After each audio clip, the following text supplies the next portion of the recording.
Julia, great to have you with me today. Really looking forward to hearing your story. It's Julia Smith from Cre8 Sales Solutions. I will let you tell the audience, Julia, what it is you do. Hi, Andy. Thanks for having me on.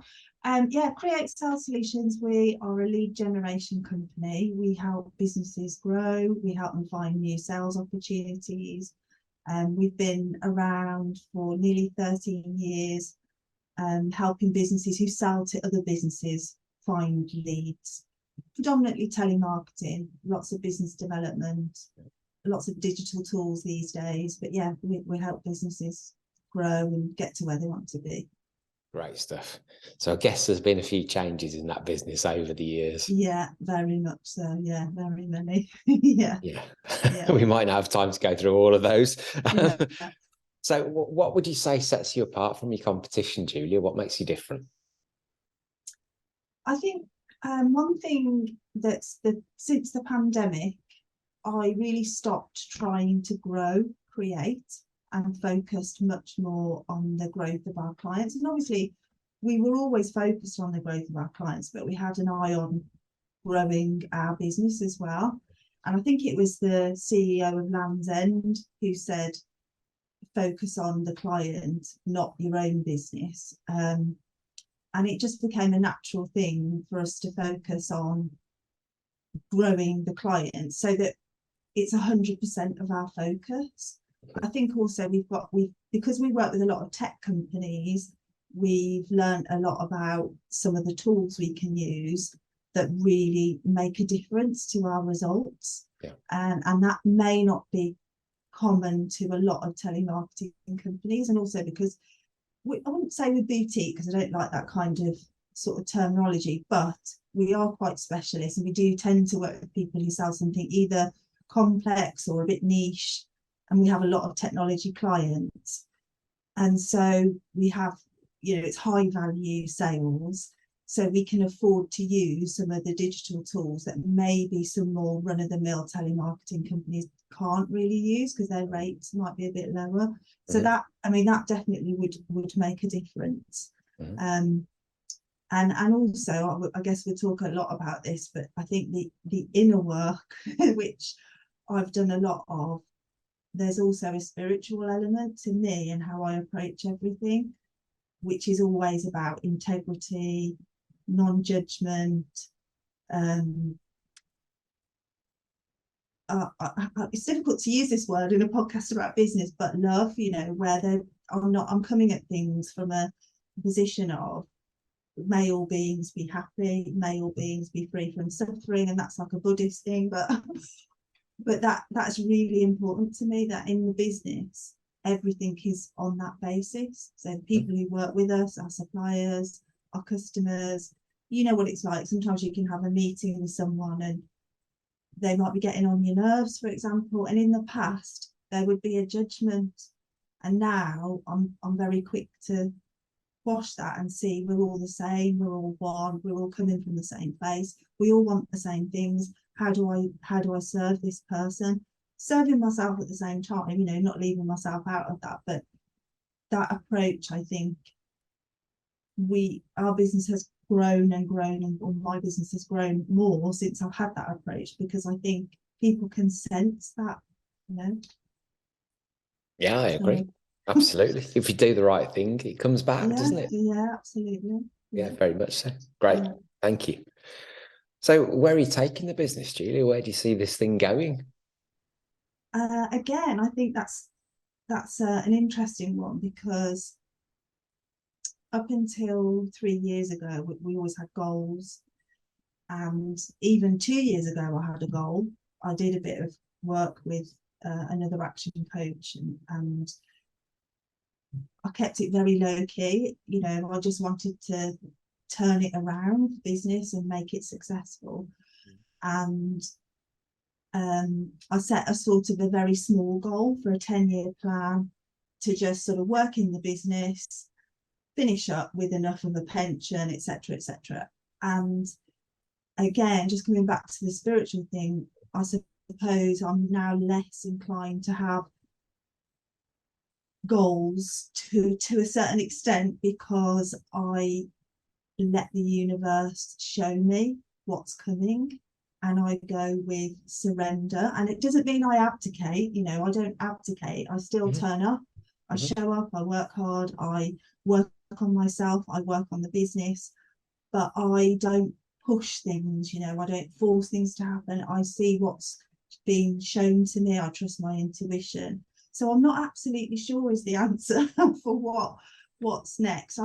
For a little while I thought about, one of my clients wanted me to go and work for them, the tech business, and that was a very, very, very lucrative offer. And I thought, should I sell the business now? You know, should I go and do that? And I just listened to my intuition, and people kept showing up wanting more work, plus people for the team kept showing up, and I just felt like, well, I think I'm meant to carry on, you know, to keep doing this. But where it's going to end up, I'm not absolutely sure. The whole focus is every client who comes to us, we deliver exceptional service and results.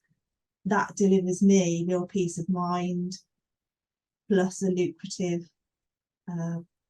job, if you want to call it that, and that I enjoy and I care about. So I'm not absolutely sure. Sorry. That's the business page. You're going to tell me off. No, I mean, at the end of the day, if our business is a vehicle for our life and it's giving you the life you want, then great. Yeah.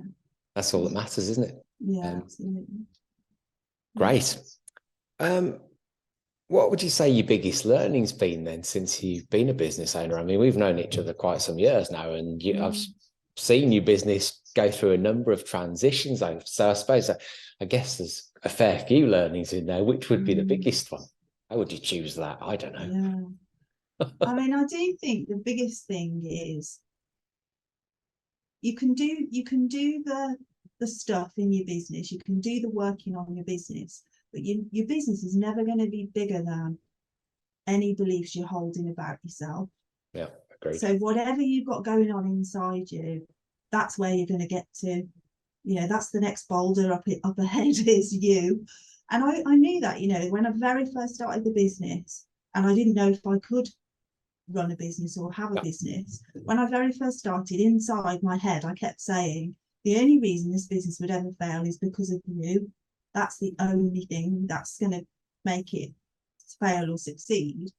And so I think the biggest learning is you really have got to look at what's going on in your beliefs, in, you know, in the way you approach things. It all starts with you, and then you can work on the business at the same time, you know. Well, that's a really good answer. Thank you. So what's been the biggest challenge? I think I had a business partner, and we had offices and staff. We were still small, and I think it's quite difficult to have two leaders in one business. I'm not saying it's impossible, but I think you can pull in different directions. One of you's got a sort of a vision of it, and the other one's got a vision of it, and they might not be the same. And I think that makes it a little bit difficult. But that, you know, there are so many challenges, aren't there? I mean, in those days, it wasn't easy to have a steady enough stream of business coming through, and that was always challenging. That isn't a challenge now. We don't have that challenge now. Then the challenge became finding really, really good people to deliver the campaigns as part of the team, because they need to be at a certain level, and that was our challenge then. And we're okay on that at the moment, but no doubt, you know, there'll be something else later, and always. I don't know what that will be. There will always be something, won't there? And that's part of the growth, isn't it, and the learning, which is great. Very much so. Very much so. So if you are thinking about all the knowledge that you've gained on your journey, what would you do differently if you had your time again? Or if you were to be sitting down with your 18-year-old self, what would you say to her?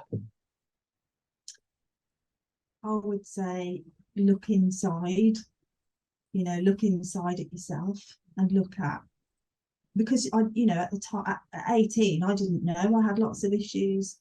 I'm just blindly going along thinking, everything's hunky-dory, you know. Yeah. But I would say look at yourself and look at what bothers you, why does it bother you, what are all these beliefs you've got, and work on them, because they're the things that will take you forward. You know, that's where the gold is. It's inside you, you know, mine for that. Because underneath everything, we're all the same, aren't we? We've all got beliefs, we've all got limiting beliefs, but underneath all that is somebody that's already perfect and awesome. It's just taking that covering off, that layer off, isn't it? Until you get to that, actually you can do anything. Yeah. But Agreed. when I was 18, I did not know that. So yeah, agreed. Great. So I don't know whether the two are going to cross over with each other, but my question to you is this. What's the one piece of advice that you give to other business owners? I mean, I would definitely say don't just work on the business, work on yourself. And I do see that an awful lot, you know, see business owners who want a certain result, and they're doing all the struggle and the slog to get the result, and not really looking at their own inner world and their own personal development. And I think that's the critical factor. You know, like I said at the beginning, you get as far as your beliefs will take you and no further. So whatever's going on in there has to come and be looked at. I think that's so important. Yeah. I love the Jim Rohn quote, work harder on yourself than you do on your job. Yeah. Oh, absolutely. Yeah. You are your job, aren't you, really? I mean, you know, you're the person sat at the desk however many days a week. That's who's delivering that work. And there's so much stuff going on in there that we're not aware of. That we have to work on, and also just to be happy. You know, the amount of inner work I've done that's not even been business related, but I'm so much happier. And of course that has a direct impact on your work anyway, because you're happier, you're more positive. I think you become quite magnetic and you just draw stuff to you, so you make your life a lot easier by doing it. It's simple but not easy to do, you know, the inner work. Do you know what I mean? I do, yeah, absolutely. Yeah, well, I'm sure you've done plenty of it. A little bit. Yes. Great advice. So we know a bit about your business, we know a bit about what makes you different now. Obviously all of your website details and contact details will be included with this video. What would you like to throw out there as the next steps for anybody who's watching this? Yeah, they can contact us. There's a contact us page on the website, or they can find me on LinkedIn and connect and get in touch, and happy to have a chat with anyone to see if we can help. Right. Yeah. Okay, fabulous. Julia, thanks for sharing your story. Thanks for being with us today, and wish you every continued success in your business. No problem. Thank you, Andy, for having me on. Great to see you.